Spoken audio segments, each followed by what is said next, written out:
Rhythm and Soul Radio. I am Marco Nobles, and we are back. We spent some time away, as you all have heard, in Austin, Texas, for South by Southwest. Uh, we've come back and back with our first interview since. With one of our brothers who was with Yeah, us in Austin, Texas. yeah. Heshima is with us. What's happening, man? Hey, Marco, how you doing? I'm good. I'm good, man. Good. Now that we are back, back together again, so to speak. Back together again. That's it. That's it. Absolutely. So first of all, thank you for being with us in Austin and reconnecting with the rendezvous as we all did and doing it in Yeah, Austin. You know, yeah, and the other show that we did together on the Saturday night at the Coral Snake. yeah, Just great times, and in the midst of all this, you have new music. We've been playing release and the newest track, "What Would You Do." yeah. So talk about both of these projects because it's coming from an upcoming project, which is this is going to be your first full project in like 8 9 years, right? 2017, I released The Awakening. So Oh, it's the Awakening. been, Okay, okay, yeah. It's been some time though. Yeah, it's been right, some time. right. So, first of all, thanks for having me at South by Southwest. It was really great being with Yeah, everybody, being in Texas, with the great audiences. It really was a reuniting because, way back in 2012, yeah, 2013, when yeah, I was regularly working with you on the Rendezvous in Harlem. yep, But that was pretty much the last time we worked regular. We worked together, and so yep. it was great to reunite the vibe. And it was one of those things. You know, some people are just genuine, and when you don't see them for a long time, and then you see them, it's like you never wore away. And so we Yeah. had we had a great it was a great reunion. So so yeah, in October I released a first single from my upcoming project, which is called The Healing Suite. Mhm. And unlike The Awakening, which was my last full album, which was a straight ahead jazz project, this album really, really, for me, is a project based upon my passion for wellness and my passion for knowing that people are leaning into healing, but not, Mhm. and beyond healing, living, right? So sometimes we get into the healing loop or the healing feedback loop, and that's what we focus on, and that's important work. But the healing suite is really about how do we lean into our healing and then move beyond healing into really, really living, and doing Mm. that in a musical way that's not really cliche, because there's so much healing work, so much amazing healing work happening, but people have maybe in their minds an idea about healing. They think about sitting in a room, sound baths, which are all important and powerful mediums for healing. But what about the people who don't step in those rooms? And so, Mhm. wanting to write music where someone could come home after a stressful day and sit and listen and and connect with themselves again through the lyrics. So Release was the first single from that project. Mhm. That came Mhm. out in October.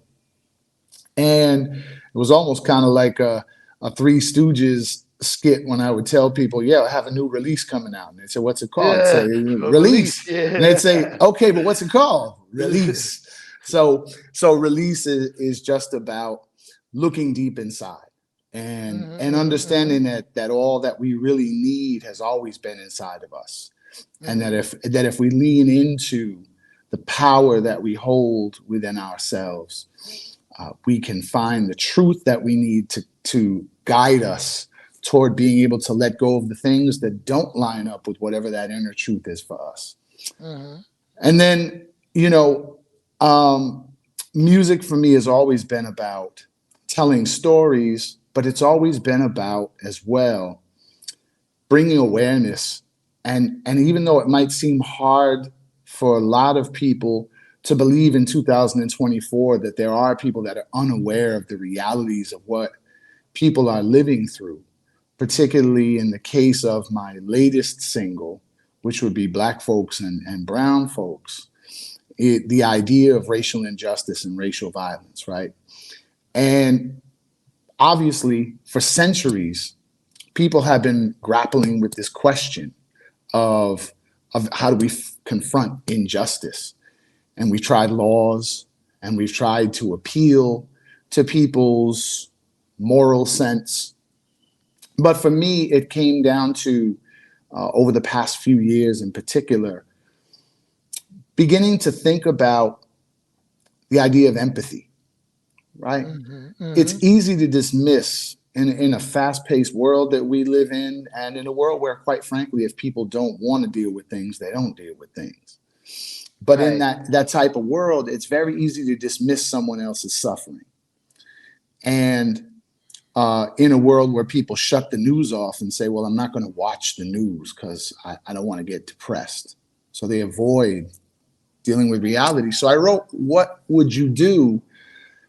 Asking a question to primarily to white America, which Hmm. is, what would you do if it was happening to you? What if it was your son or your daughter who couldn't breathe, making reference to George Floyd, Hmm. Hmm. or who was crying for mama, right? Right. Then what would you do? Would you be so quick to dismiss? So asking people to take a second and think about, what if it was them? What if it was a loved one, right? Someone that Hmm. they Hmm. knew. And so that's the new single, and we dropped it on the 13th while we were heading into South by Southwest. Yeah, yeah. And it was interesting because you performed the single in both shows, and particularly on the Saturday show, uh, where both shows had mixed crowds, but certainly it was a Saturday night. It was a more active crowd, Yeah, more diverse crowd. Um, and you made a statement, which really resonates. I think for many of us, is that art is supposed to make you uncomfortable.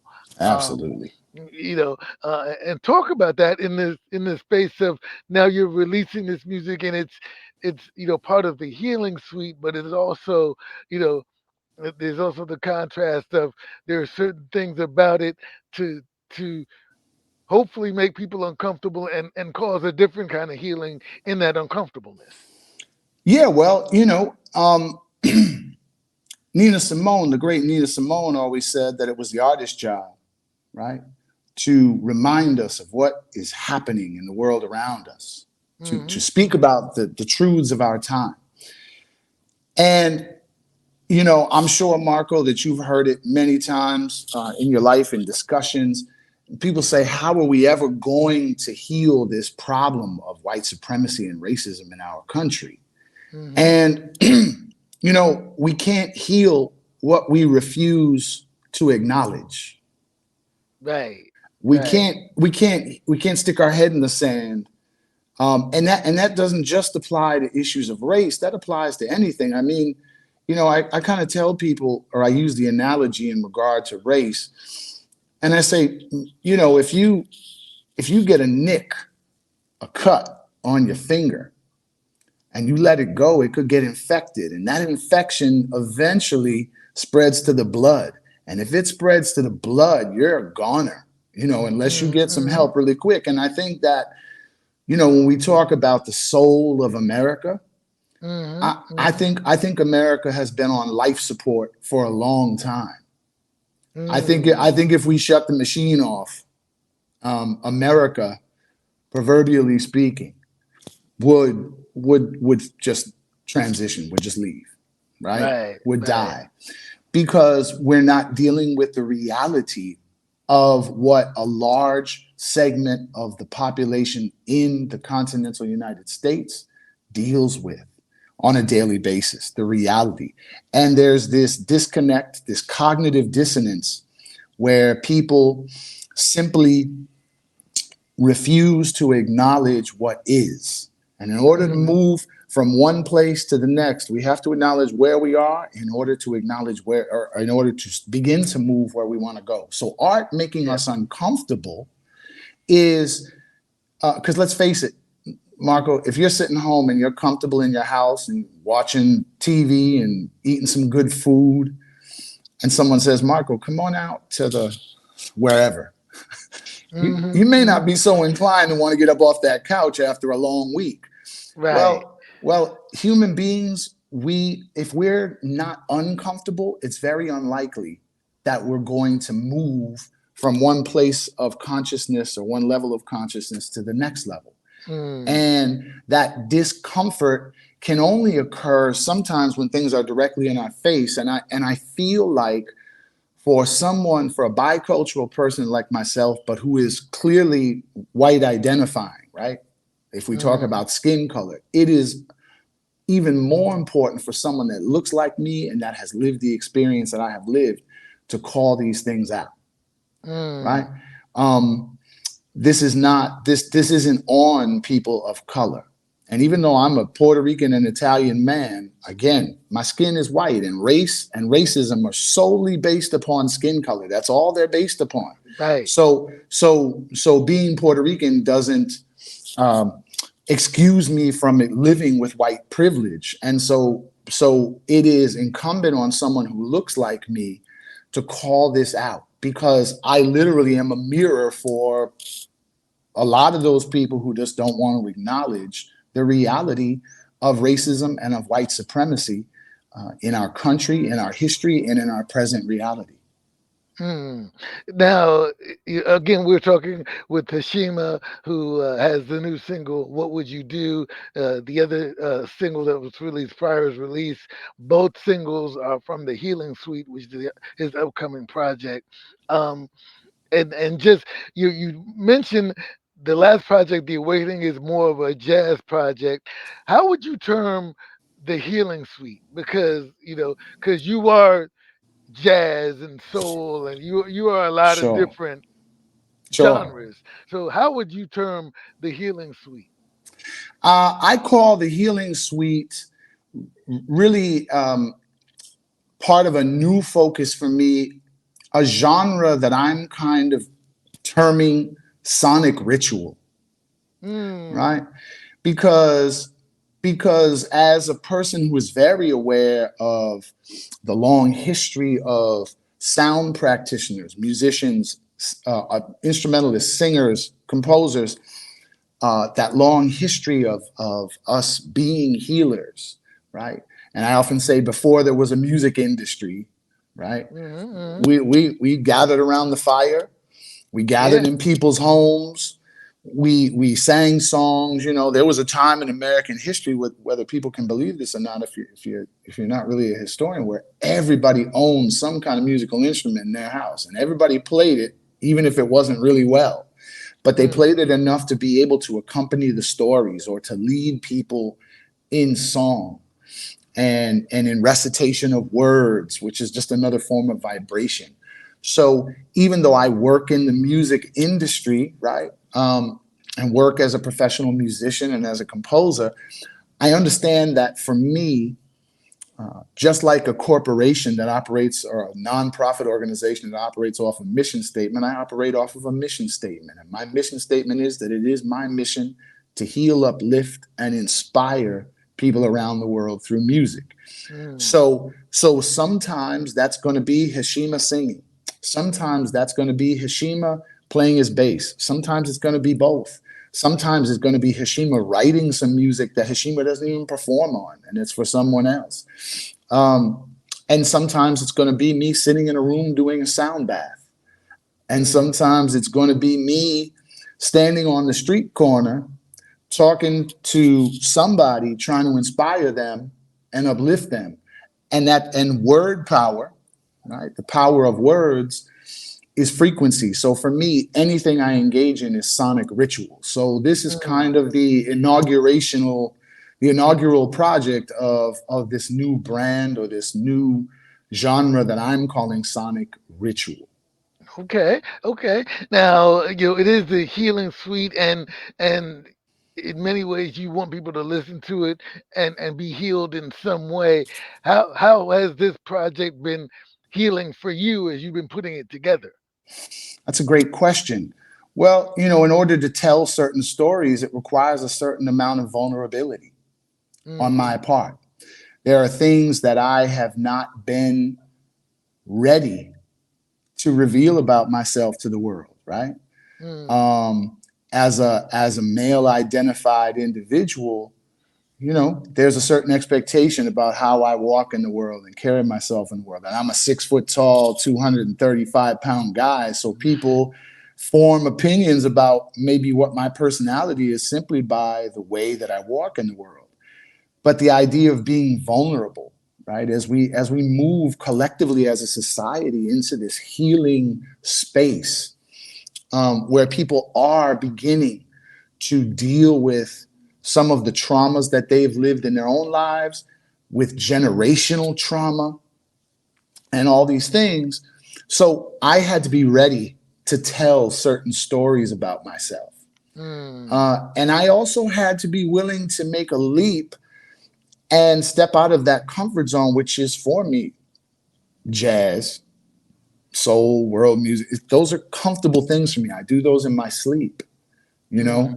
Mm. Mm. Uh, and part of me being able to step out into my comfort zone was being vulnerable enough with the members of my team to be able to say, listen, I want to do this thing, and I'm not quite sure that I know how to translate what's in here and what's in here onto paper and onto to the recorded medium.